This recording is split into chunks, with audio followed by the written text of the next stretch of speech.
우리를 예배자로 불러주셨습니다. 그 주님 앞에 함께 예배합시다. 주님 뜻대로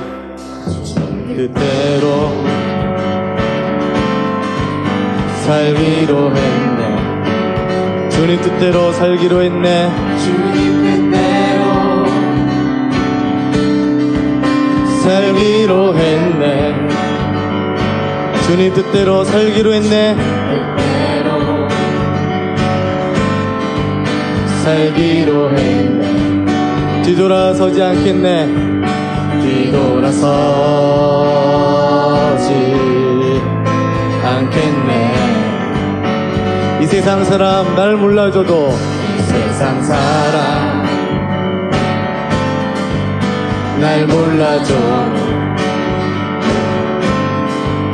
이 세상 사람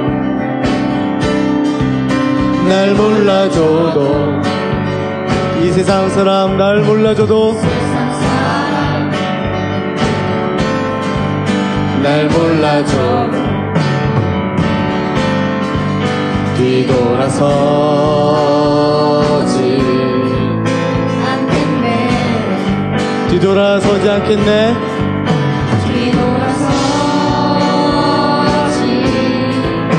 않겠네. 어떠한 시련이 와도 수많은 유혹 속에도 진실하신 주님 약속 나 붙들리라. 세상이 이해 못하고 우리를 조롱하여도 진실하신 주님 약속 나 붙들리라. 결코 돌아서지 않으리.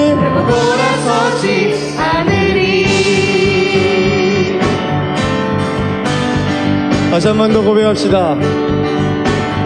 세상 명지고 십자가 보내 아멘. 세상 등지고 십자가 보내. 세상 등지고 십자가 보내. 우리를 구원하신 그리를 마음으로 결정하시면서 뒤돌아서지 않겠네.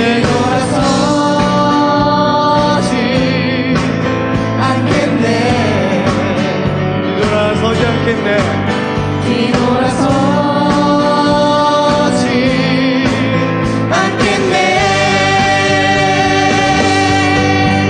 어떠한 시련이 와도 수많은 유혹 속에도 진실하신 주님 약속 나 붙들리라. 세상이 이해 못하고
다시 한번 우리 이 모든 상황과 환경을 주님 앞에 올려드리며 함께 고백합시다. 주 이름 찬양, 주 이름 찬양, 풍요의 강물을 흐르는 부요한 땅에 살 때에 주님 찬양해.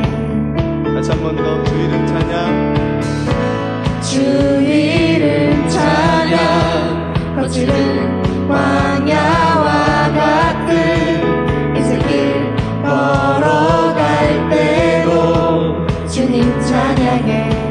모든 축복 주신 주님, 모든 축복 주신 주님 찬양하리.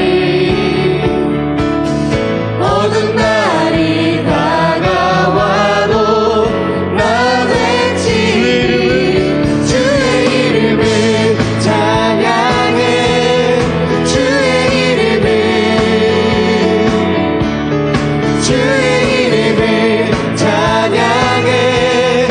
영화로운 주 이름 찬양. 한 번 더 주 이름 찬양, 주 이름 찬양.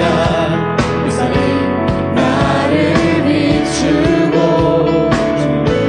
괴롭게 될 때 주님 찬양해. 우리 상황 올려드리며 주 이름 찬양, 주 이름 찬양. 가는 길 험할지라도 고통이 따를지라도 고통이 따를지라도 주님 찬양해. 아멘. 모든 축복 주신 주님 찬양하리. 어두운 날이 다가와도 어두운 날이 다가와도 난 외치리. 함께 주의 이름을, 주의 이름을 찬양해. 주의 이름을, 주의 이름을 찬양해. 영화로운 주 이름 찬양. 주의 이름을 찬양해. 주의 이름을, 주의 이름을 찬양해. 영화로운 주 이름 찬양. 주님은 주시며 주님을 주시며 주님을 찾으시네. 내 맘에 하는 말 주 찬양합니다. 주님을 주시며 주님을 찾으시네. 내 맘에 하는 말 주 찬양합니다. 주님을 주시며 주님을 찾으시네. 내 맘에 하는 바라보며 기뻐하시면서 주 찬양합니다.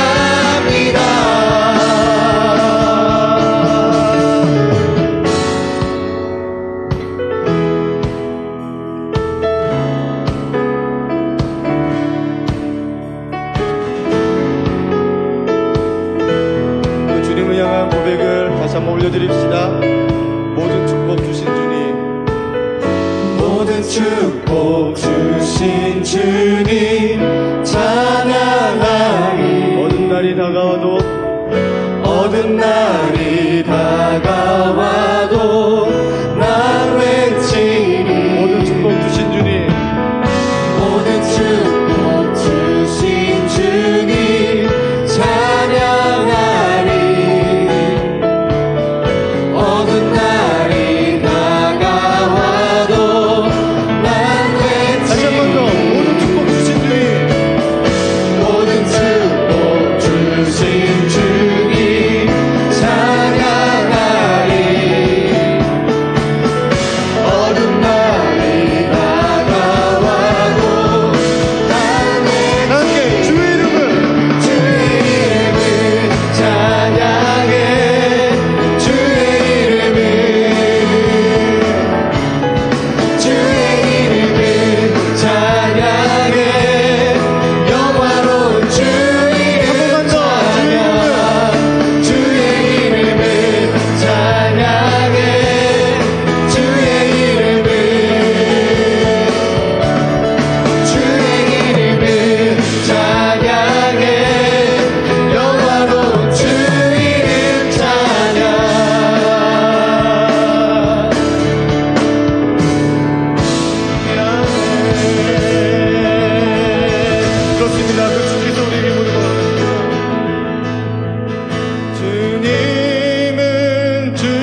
우울한 마음을 거저가네. 부끄러움 없이 살고 싶은 마음 부끄러움 없이 살고 싶은 마음 주님 하시네. 모든 일을 선으로 이겨내고 모든 일을 선으로 이겨내고 죄의 유혹을 따르지 않는 나를 구원하시오. 영원한 그 사랑 영원한 그 사랑 크신 그 은혜 크신 그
기도합시다.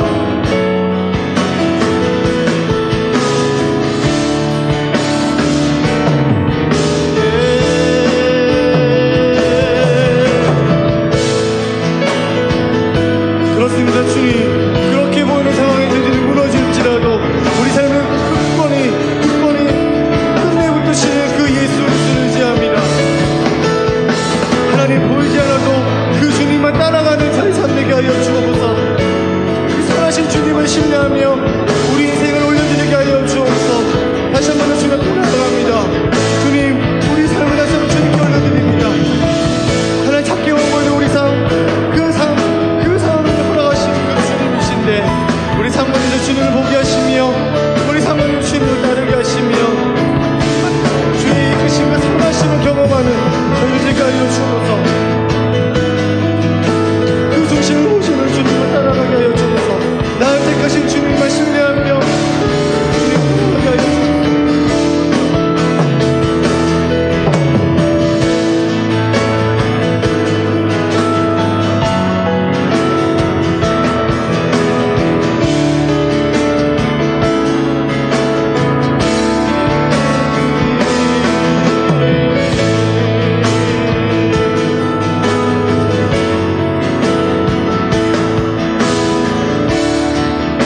믿음으로 고백합시다.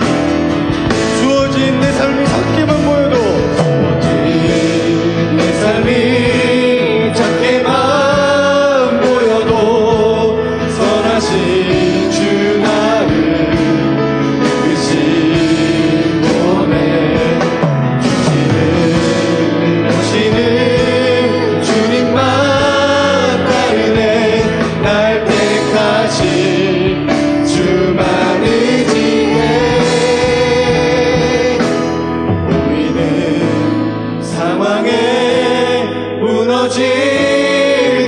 무너질지라도 예수는 여기 나를 붙드네 보이지 않아도 주님만 따르네 내 평생 주님을 노래하리라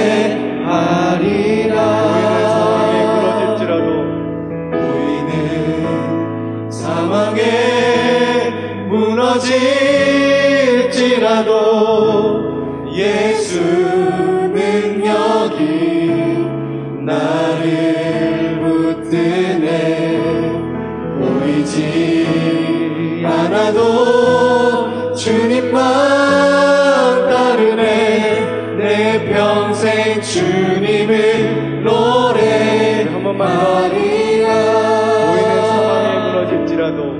보이는 상황에 무너질지라도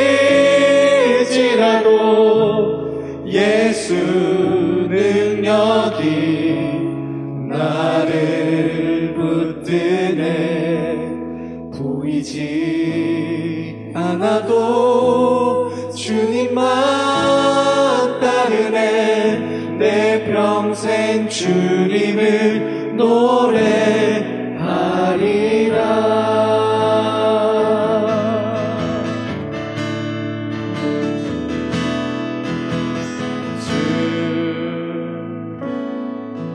여호와는 광대하신 그 거룩한 하나님 성에서 찬양하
반갑습니다, 여러분.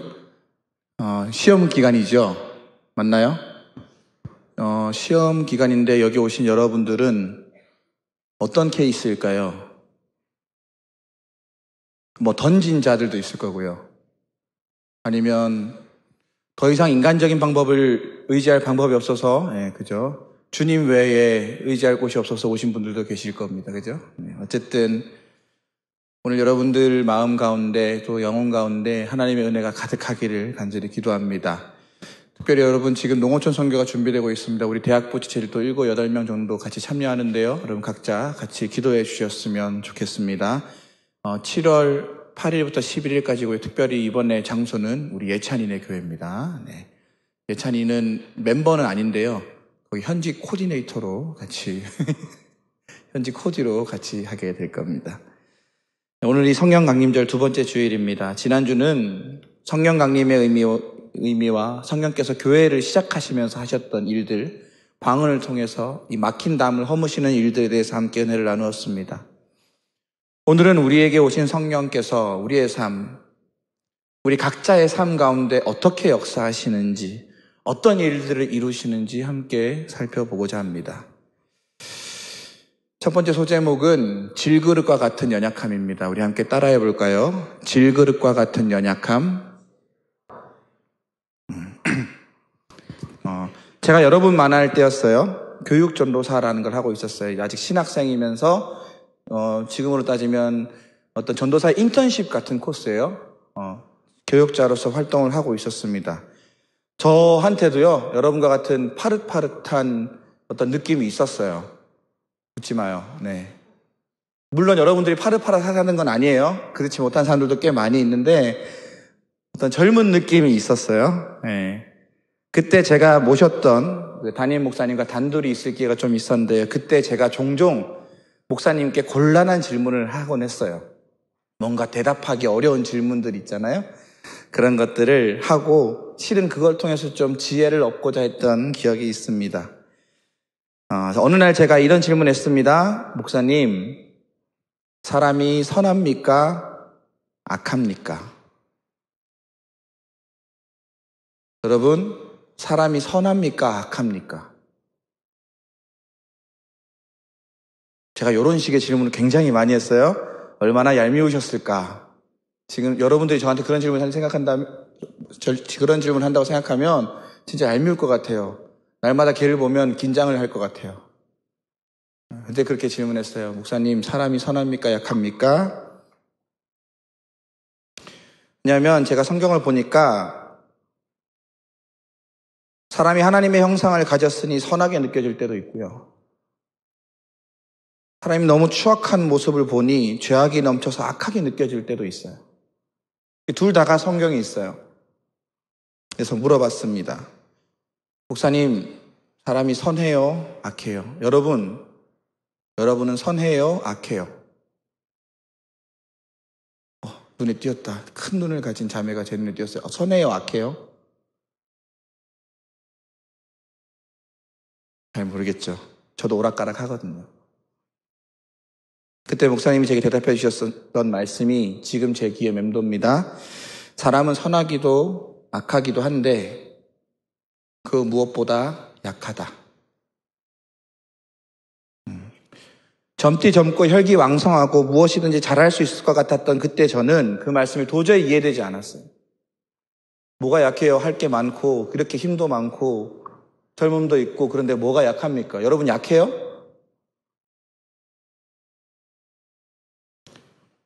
도무지 그 말씀이 이해되지 않고 받아들여지지 않았어요. 그러나 어느 날 칠흑 같은 어둠의 순간을 보내야 했을 때가 있습니다. 그때 그 말씀이 제 뼈에 와닿았어요. 사람이 약하구나.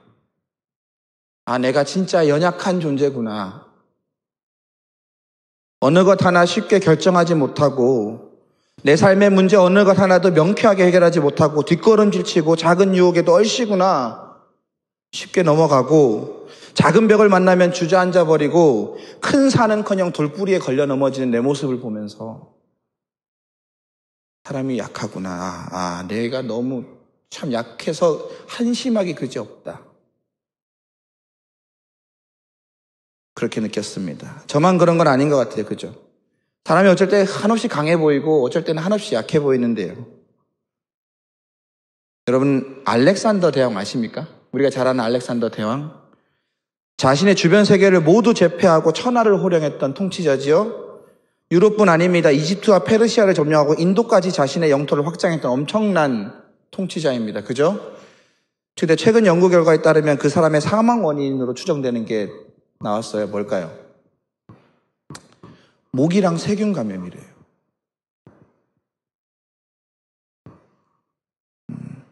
그 모기에 물려서 말라리아에 걸렸거나 아니면 세균 감염 때문에 죽었대요. 그 넓은 땅을 다스릴 수 있는 힘은 있어도요. 모기와 세균이라는 우리 눈에 잘 보이지도 않는 것들을 이길 힘은 없는 게 사람이에요. 그게 사람 인생이에요. 밖으로 보기에 멀쩡하고 강인하고 위대해 보여도 그 내면은 너무나도 유약한 게 사람이에요. 세상을 내 마음대로 휘두른다 해도 내면의 근심 때문에 잠 못 이루는 게 사람이에요. 겉으로는 더 크게 보이고 영웅 같은 사람일지라도요. 그 내면은 자신의 약함 때문에 더 고뇌하는 게 사람이에요. 우리는 여러분과 나는 누구나 약한 존재입니다. 너나 할 것 없이 약합니다. 그 누구도 부인할 수 없는 게 바로 연약함입니다. 오늘 읽었던 우리가 본문 말씀에 보면요. 이게 우리의 상태, 우리의 인간의 실존의 연약함을 완전히 꿰뚫고 있습니다. 우리 26절, 우리 앞에 부분 한번 읽어보겠습니다. 26절 앞부분입니다. 시작. 이와 같이 성령도 우리의 연약함을 도우시나니. 여기까지만 읽을게요. 오늘 이 연약함에 어쩔 수 없이 헤매이는 우리에게 이 말씀이 남다르게 다가와요. 왜냐하면 성경은요, 우리가 약한 존재, 연약한 존재라는 걸 정확하게 말해줘요. 우리 실존을 두 말로 얘기하지 않아요. 그냥 우리의 연약함이라고 얘기해요. 살다 보면요, 그런데 자신이 연약하다는 걸 잘 모르는 사람들이 있어요. 모르는 건지 인정하지 않는 건지 모르겠지만 내 연약함을 잘 모르거나 인정하지 않는 사람들이 봅니다. 그건 자신을 몰라도 너무 모르는 거예요. 오히려 자신의 연약함을 인정하지 않는 건 허풍이고 과장이거든요. 특히 자랑하는 사람들이 대표적이죠. 어디서 자기가 아는 것, 자기가 가진 것, 자기가 관계한 사람들을 자랑하고 다니는 사람들이 있지요. 때와 장소를 가리지 않고 자신의 강함을 입증하려는 사람들, 그런 사람들은 집에 가서 홀로 앉아 있으면 어떨 것 같아요? 그 과장되고 호풍으로 가득 찬 모습과 내 실제 모습의 괴리를 느끼면 너무 허무할 거예요. 비참할 거예요. 차라리 자신의 연약함을 인정하는 것이 그런 괴리에서는 벗어날 수 있을 거예요. 성령이 우리에게 임하시면 우리를 위해 행하시는 진짜 중요한 일 한 가지가 있습니다. 성령이 우리에게 임하시면 우리를 위해 행하시는 진짜 중요한 일 한 가지가 있는데 그게 바로 우리가 연약한 존재임을 깨닫게 하십니다. 우리 안에 성령이 임하시면 필연적으로 깨닫게 되는 게 바로 우리의 연약함입니다. 성령이 오셔서 우리를 향해 일하시면 필연적으로 느끼게 되는 게 바로 우리의 연약함이에요. 고린도 후서 4장 7절 말씀 한번 읽어보겠습니다. 시작. 우리가 이 보배를 질그릇에 가졌으니 이는 심히 큰 능력은 하나님께 있고 우리에게 있지 아니함을 알게 하려 함이라. 우리가 이 보배를 어디에 가졌다고요? 질그릇. 사도 바울이 고백한 거예요. 성령이 우리에게 임할 때, 우리 안에 계실 때 우리는 우리를 뭐라고 인식한다고요? 질그릇으로. 여러분, 질그릇이 뭔지 알아요? 질그릇. 질그릇은요, 이렇게 진흙을 이겨서 만든 거예요. 대부분 진흙, 여러분 찰흙 알아요? 찰흙 이렇게 해가지고 만들어서 옛날에 숙제학원 했잖아요. 컵 만들고 이렇게. 질그릇은 그런 거예요. 그 찰흙 가지고 말려서 말린 거거나 아니면 살짝 구운 걸 질그릇이라 그래요. 거기에 뭔가 코팅이나 유약을 바른 게 아니에요. 그냥 그러니까 흙 진흙 그릇 그거 자체를 질그릇이라 그래요. 이게 진짜 약해요. 제가 얼마 전에 질그릇을 만져볼 기회가 있었는데요. 조금만 문대잖아요. 그럼 어떻게 되는 줄 알아요? 아주 미세한 흙가루가 떨어져 나와요. 거기 위에 볼펜으로 글씨 쓰면 어떻게 될까요? 글씨가 써질까요? 안 써져요. 파여요. 조금만 충격이 가면 어떻게 될까요? 깨져요. 왜 그럴까요? 질그릇이니까. 여러분, 우리가 질그릇이라는 걸 인정하는 게 되게 중요해요. 작은 긁힘에도 금이 가고 깨지고 상처 나는 게 바로 내 모습, 질그릇이라는 거예요. 여러분, 자꾸 금이 가고 깨지잖아. 자꾸 내 인생에 스크래치 나고 기스 나잖아요. 남들이 조금만 뭐라 그래도 상처받고 깨지잖아요. 조금만 어려운 일 당해도 와장창 멘탈 박살 나잖아. 왜요? 왜요? 내가 질그릇이니까. 물론 나에게 충격을 주는, 내게 기스를 주는 인간들이 나쁜 인간들 맞아요. 제가 이 설교를 쓰고 아내한테 한번 교정을 받았는데 이걸 사람들이라고 표현하면 안 되냐 그랬더니 그렇게 저한테 추천해 주더라고요. 인간들이라고 표현하니까 뭔가 나쁜 놈들 같다고. 아니다. 그럼 내 감정이 표현되지 않는다. 네. 이런 나쁜 인간들이 있잖아요. 내 인생에 스크래치 주고 내게 충격을 주는 저 못된 인간들이 있잖아요. 그죠? 그것 때문에 내가 상처받고 있죠. 잘못된 상황 때문에 내 인생에 금이 가잖아. 그렇기도 한데요. 여러분, 내가 뭐라고요? 질그릇이에요. 내가 질그릇이니까 또 잘 기스도 나고 잘 깨지기도 하는 거예요. 조금만 충격에도 와장창 박살 나는 거예요. 왜? 그냥 내가 질그릇이니까. 그러니까 너무 남 탓하는 것도 안 좋은 거예요. 왜? 남이 잘못한 것도 있어요. 그런데 내가 질그릇인 것도 문제가 돼요. 못된 상대도 있는데요. 그냥 상처받기 쉬운 질그릇인 나도 잘 인정을 해야 되는 거예요. 사랑하는 여러분, 센 척하지 마요. 강한 척 하지 마세요. 교회에 와서 믿음 센 척 하지 마세요. 여러분 뭐라고요? 질그릇이라고. 하나님 앞에 와서 강한 척 하지 마요. 하나님 앞에 와서 센 척 하지 마요. 하나님 앞에 나와서 뭐 센 척 합니까? 잘난 척하고 강한 척 합니까? 믿음 센 척 합니까? 뭐 조금 잘났다고 유세합니까? 그건요, 그렇게 하면 하나님 나 도와주지 마세요라고 말하는 거랑 똑같은 거예요. 우리가 센 척하는 건, 강한 척하는 건, 잘난 척하고 자랑하는 것은요, 어쩌면 세상이 우리를 그렇게 만든 걸 수도 있어요. 우리가 약함을 인정하고 우리 약함을 보이면 어떻게 해요, 세상이?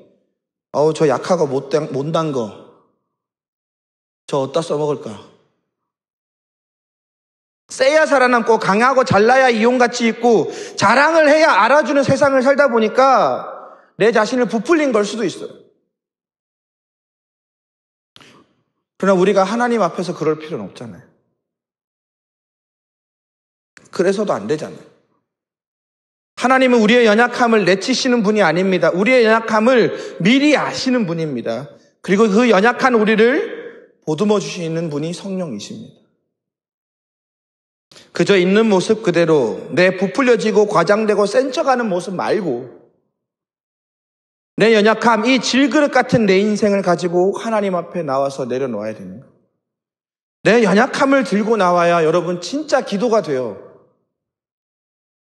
멋있는 기도, 화려한 기도, 그런 거 말고 내 연약함을 가지고 나와야, 하나님 앞에 내 연약함을 가지고 나와야 진짜 기도가 되잖아요. 여러분 요즘 그런 기도 하고 있어요?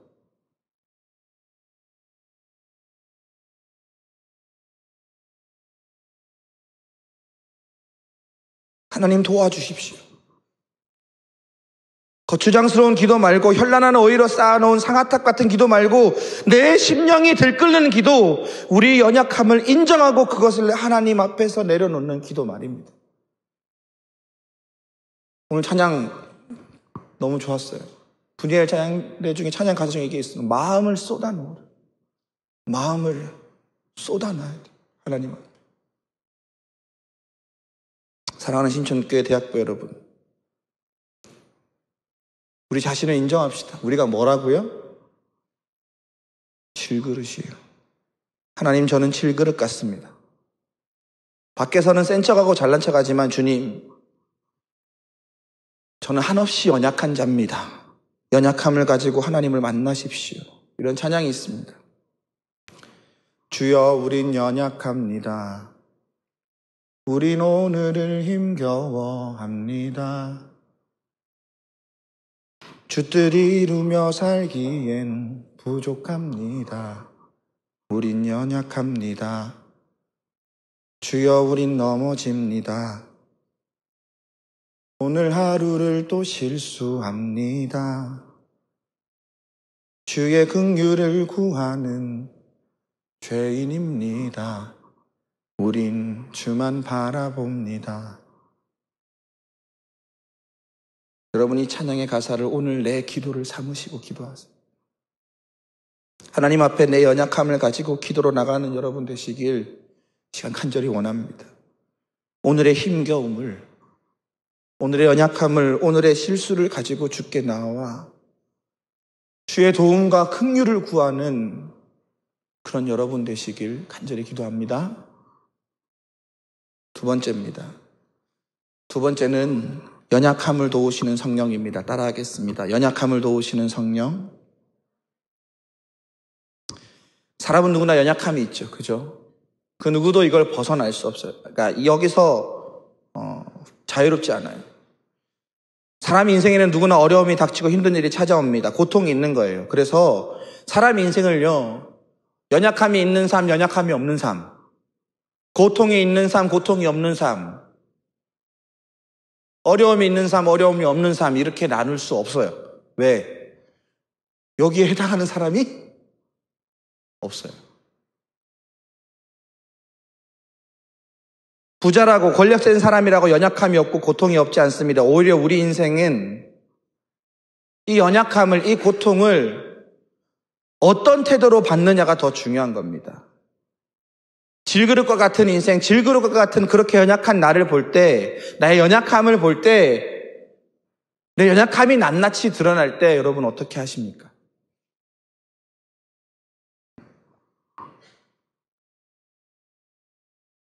잠시 딴 얘기 해볼게요. 저는 아직 아이를 키워보지 못했습니다. 결혼은 했지만 아직 아이가 없어요. 그런데 제 아내는요, 아이를 키우는 간접 경험을 해봤어요. 몇 번 저의 설교를 들은 분들은 아실 수도 있는데요. 제 아내에게는 19살 차이 나는 동생이 있습니다. 이름은 정이삭이라고 해요. 우리 아내가 수능 치는 날, 여러분, 지금 20살 있어요? 20살? 네. 우리 아내가 수능 치는 날, 11월 며칠이죠, 그죠? 수능 치는 날, 수능 치고 집에 와보니 부모님이 가족회의를 여셨어요. 그 전에 한 번도 하지 않았고, 그 이후에 아직까지 한 번도 없었어요. 유일한 가족회의. 그 가족회의를 하시면서 식탁에 앉아서 말씀을 하시는데, 장모님께서 말씀하셨대요. 나 아기 가졌다. 그 아내가 고3이니까 무서워서 말을 못하다가 나 아기 가졌다 어떻게 할까. 그래서 여러분 대학교 1학년 때 저희 아내가 대학교 1학년 때 막내 이사이가 태어났어요. 그것도 심지어 제 아내 생일에 태어났어요. 저희 아내가 20년 만에 오는 음력 윤달 생일인데 그 생일에 태어났어요. 희한하죠? 참 희한해요. 애지중지하면서 정말 아들처럼 아내가 보살폈어요. 여러분 교양책에 낙서되어 있는 사람 많이 없죠. 낙서가 어떤 그림이 아니에요. 뭔지 알죠? 이런 거. 그리고 어떤 화학적 결합물들 아시죠? 인체에서 나온 어떤 체액에 의한 화학적 결합물들로 붙어 있고 뭐 그런 거 되게 많이 봤어요.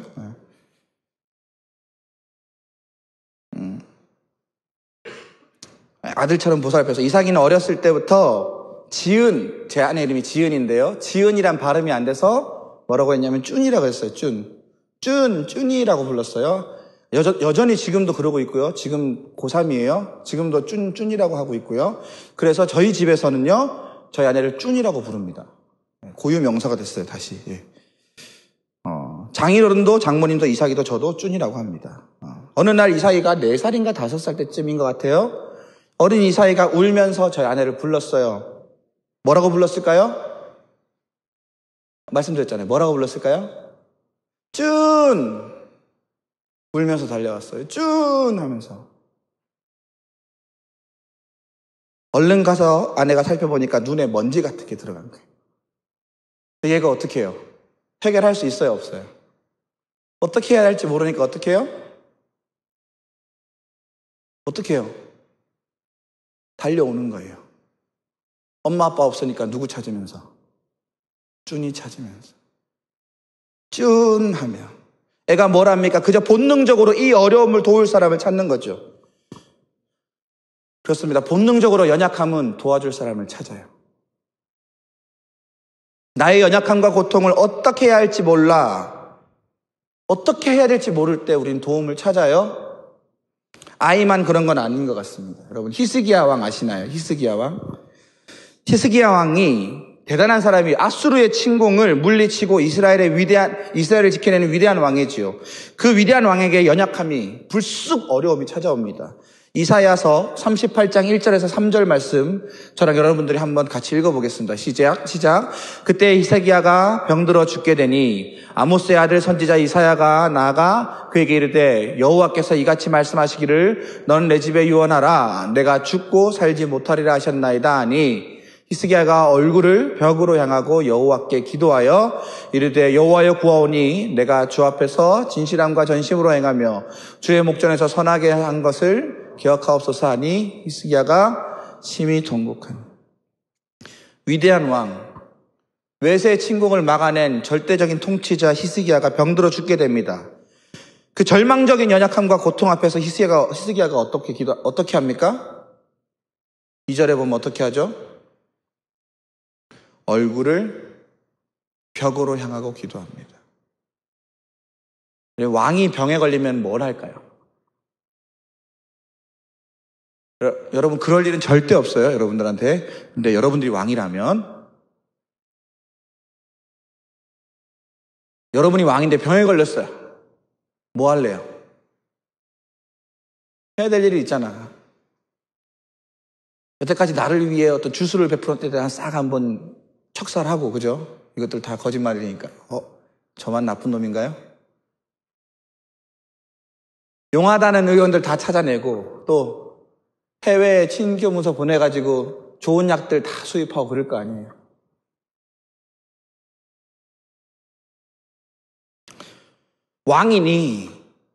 왕이 할 수 있는 방법을 동원해서 자신의 병을 치료하려고 할 거예요. 그죠?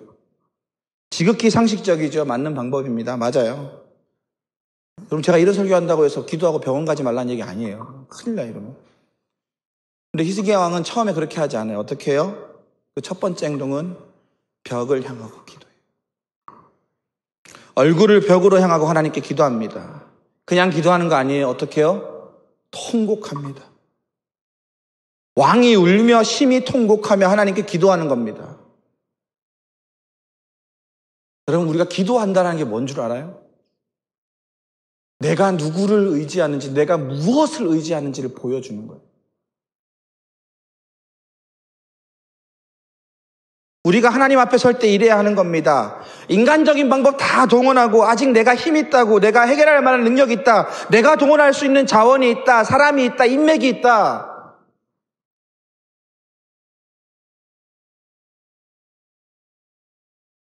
아니에요. 그저 벽 보고, 여러분 벽 보고 서면 뭐가 보여요?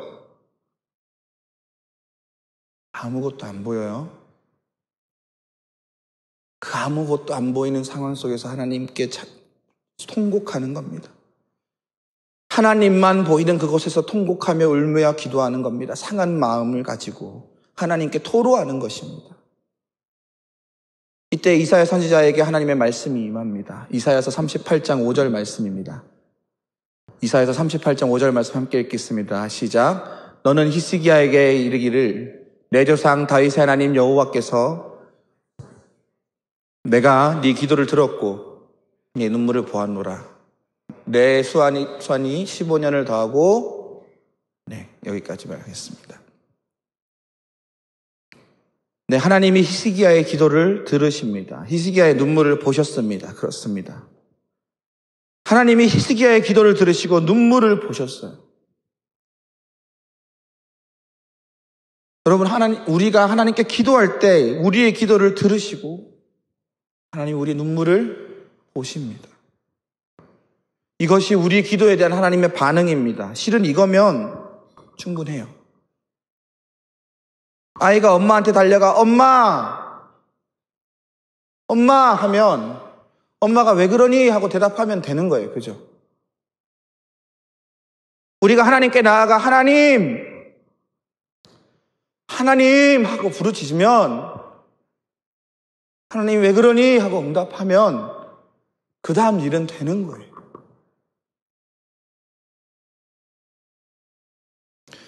우리 모두가 이렇게 히스기야처럼 뭔가 문제가 닥쳤을 때 바로 기도로 나가면 얼마나 좋을까요? 그죠? 얼마나 좋을까? 근데 잘 그러지 못해요. 어려워요. 왜냐하면 우리가 내 연약함을 인정하는 순간, 나의 연약함이 드러나는 순간 그게요, 우리를 비참함으로 끌고 가거든요. 그래서 인정하지 않을 뿐더러 인정하게 되는 순간 우리를 아주 비참한 지경으로 끌고 가기 때문이에요. 비참해서 좌절하고요, 비참해서 절망하고요, 비참해서 막 다른 골목으로 걸어가기 때문이에요.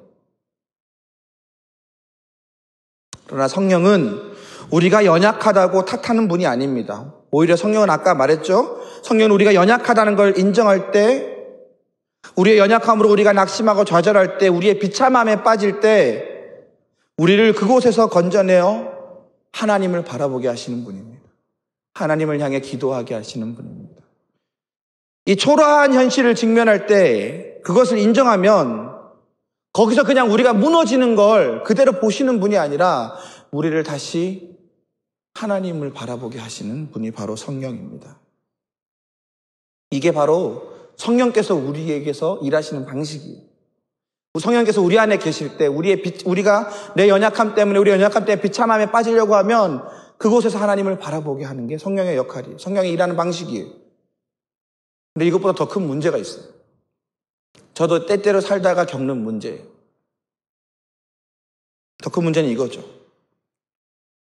기도하는 거 좋아. 기도할 수 있죠. 그죠? 문제는 뭐예요? 뭘 기도해야 될지 모르는 거예요. 어떻게 기도해야 될지 모르겠어요. 하나님, 내 이 문제 나 근데 어떻게 기도해야 돼? 뭘 기도해야 돼요? 나의 연약함에 대해, 나의 고통에 대해 이것을 어떻게 해결해야 될지, 아니면 해결이 안 되는 거라면 이걸 어떻게 받아들여야 됩니까? 감도 못 잡을 때가 많잖아요. 이게 더 비참한 거예요. 내가 기도하고 싶은데 기도가 나와요, 안 나와요? 안 나와요. 내가 기도해야 되는 거 아는데, 내가 하나님 찾아야 되는 거 아는데, 하나님께 나갔는데 기도가 안 나와요.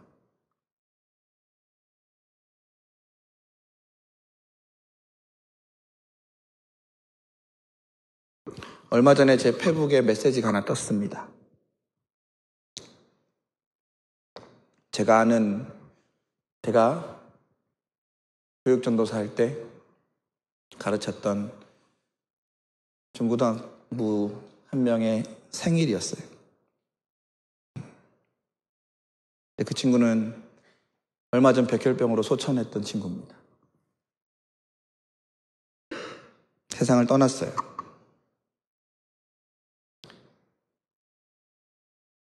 장례식장에 갔어요. 어머니, 아버지도 계시고. 그런데 제가 가르쳤던 그 친구의 또 여동생이 항복을 입고 있는 거예요.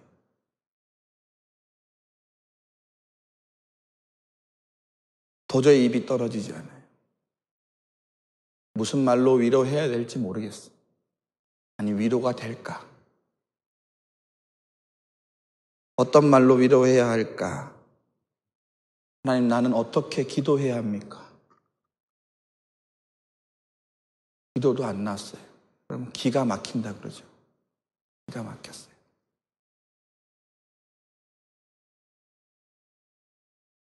집에 돌아왔습니다. 어떻게 했을까요, 제가? 기도는 했는데 참 웃긴 기도를 했어요. 하나님, 왜 나 같은 놈 전도사로 만들어가지고 내가 위로의 말 한마디 못하게 하셨습니까?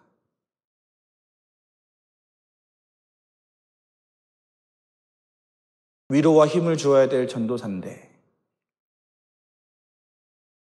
왜 이 못난 놈을 교역자로 세우셔서 그 가족들은 위로를 못 받게 하셨습니까?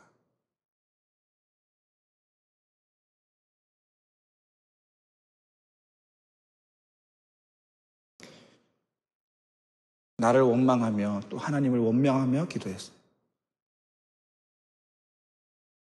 그리고 한참 후에 이 말씀이 생각이 났어요. 오늘 말씀 한 번만 더 읽겠습니다. 오늘 말씀 우리 로마서 8장 26절 한 번만 더 띄워주십시오. 같이 읽겠습니다. 이와 같이 성령도 우리의 연약함을 도우시나니 우리는 마땅히 기도할 바를 알지 못하나 오직 성령이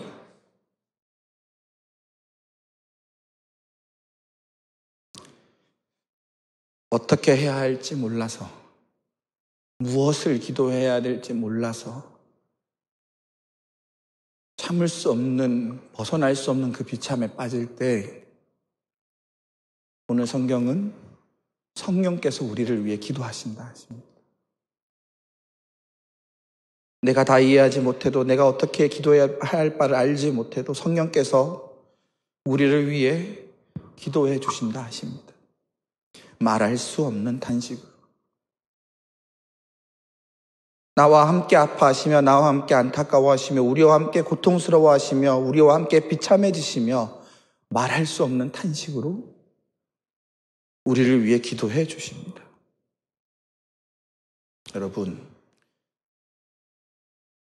기도를 해야 되는 건 알겠는데 어떻게 기도해야 될지 도저히 모르겠을 때, 그때 어떻게 해야 될까요? 성령께 의지합니다. 하나님, 나 기도해야 될 거 모르겠어요. 그런데 성령님 나를 위해 기도해 주세요.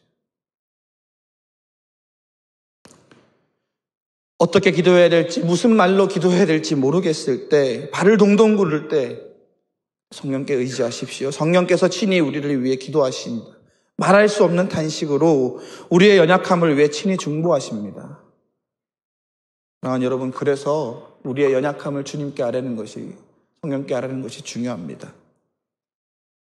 우리의 연약함을 인정할 때 성령께서 역사하십니다. 우리의 연약함으로 우리가 비참하게 빠지게 하는 것이 아니라 다시 하나님을 바라보게 하십니다. 나의 무능력함과 무기력함을 철저히 주님께 고백할 때 성령은 우리를 절망의 자리에서도 하나님을 바라보게 하십니다. 눈을 들어 주를 보라. 내 모든 염려 주께 맡겨라. 성령은 우리가 연약할 때 우리의 시선을 하나님께로 향하게 하십니다. 이게 놀라운 은혜입니다. 넘어져 우는 것만이 아니라 울면서 기도하게 만드는 분이 성령님이십니다. 상처가 나서 피가 철철 나는데 그 자리에 주저앉아 있는 것만이 아니라 주저앉아서도 엄마 아빠를 찾는 것처럼 엄마 아빠 나 아파요 하는 것처럼 나의 참부모 대신 하나님을 찾게 하시는 분이 바로 우리 안에 계신 성령이십니다. 또한 성령은 우리가 마땅히 기도할 바를 알지 못할 때 우리를 위하여 친히 간구하시는 분입니다. 어찌할 줄 몰라 그저 하나님을 부르는 그 연약한 영혼을 위해 그가 알 수 없고 그가 할 수 없어도 성령께서 우리를 대신하여 하나님께 간구해 주시는 분입니다. 도저히 입이 떨어지지 않아서 무슨 말을 해야 할지 몰라 하나님 앞에서 울며 부르짖는 그 영혼을 위해 성령께서 중보하십니다. 함께 아파하시며 함께 안타까워하시며 그 고통의 자리에 내려가 말할 수 없는 탄식으로 기도하시는 분입니다. 사랑하는 신촌교회 대학부 여러분, 그 성령께 여러분의 인생을 맡기십시오. 여러분의 인생 다 압니까? 여러분의 인생을 위해 뭘 기도해야 될지 아십니까? 여러분의 인생을 위해 어떻게 기도해야 될지, 무엇을 간구해야 될지 아십니까? 모르면 어떻게 해야 돼요? 성령께 간구하는 거예요. 우리의 연약함을 가지고 진실되게 기도하십시오. 성령님 나를 비참해서 건지시며 마땅히 기도할 바를 알지 못하는 우리를 위해 간구해 주십시오. 이렇게 내 인생을 의탁하십시오. 성령께서 내 삶에서 일하시도록 그 자리를 인정하십시오. 설교를 마칩니다. 이제 함께 기도하려고 하는데요. 설교를 준비하면서 수없이 다시 쓰고 다시 썼습니다. 두렵고 힘들었습니다. 왜냐하면 아까 밝힌 대로 저는 저의 연약함을 다시 직면해야 했기 때문입니다. 제 비참함을 다시 살펴보아야 했기 때문입니다. 그러나 다시 기도합니다. 다시 하나님 바라봅니다. 주의 도우심을 바라며 성령을 의지합니다. 성령은 오늘 하나님을 의지하는 능력입니다. 오늘 하루를 하나님을 바라보며 살아내는 능력입니다. 이론이 아니에요. 논리가 아니에요. 오늘 믿음을 가지고 하나님께 나가는 하루를, 그 하루를 이기는, 그 하루를 일어서는 힘입니다. 이 시간 우리 함께 기도했으면 좋겠어요. 하나님, 내 인생이 참으로 질그릇과 같습니다. 질그릇과 같은 내 인생의 연약함을 주님 돌보아 주시옵소서. 나의 연약함이 처절히 드러내버린 그 삶의 현장에서 거기서 나의 비참함에만 빠져 있는 것이 아니라 하나님을 바라볼 수 있도록 성령님 나를 주장하여 주시옵소서. 나를 이끌어 주시옵소서. 나를 붙잡아 주시옵소서. 넘어진 그 자리에서 하나님을 바라보게 성령님 내 시선을 하나님을 향하게 이끌어 주시옵소서. 시간 함께 기도했으면 좋겠습니다. 또한 기도했으면 좋겠습니다. 하나님, 무엇을 구해야 할지, 어떤 말로 기도해야 될지, 어떻게 기도해야 될지 모를 때, 기도가 나오지 않을 때,